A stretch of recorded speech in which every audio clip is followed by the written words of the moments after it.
Tinig. Ako ang inyong host para sa araw na ito at ako'y lubos na masaya na makasama kayo sa bagong episode ng Kinig-Tinig.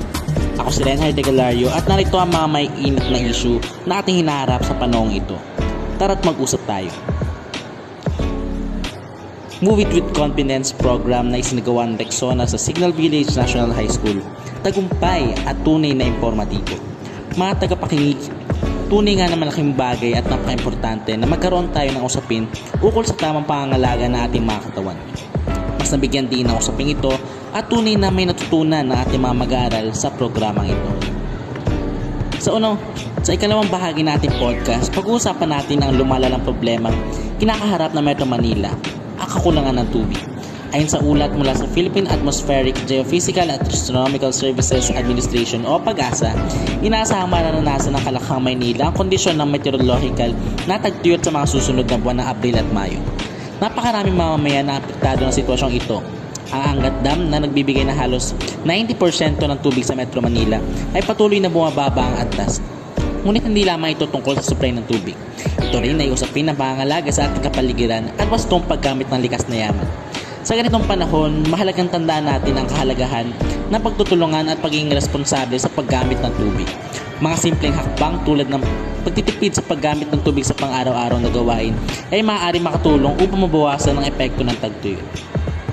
Sa ating huling bahagi ng podcast, tatalakayin natin ng isang kontrobersyal na issue, ang epekto ng vaping sa kalusugan ng mga kabataan at ng ating lipunan.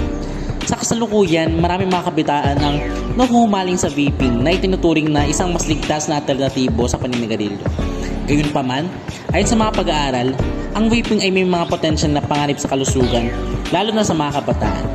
Ang mga likas na kemikal at nikotina na matatagpuan sa mga vape liquid ay maaaring magdulot ng komplikasyon sa respiratoryo at magkaroon ng masamang epekto sa mga sistema ng ating katawan, lalo na sa mga kabataang nasa yugto ng kanilang paglaki.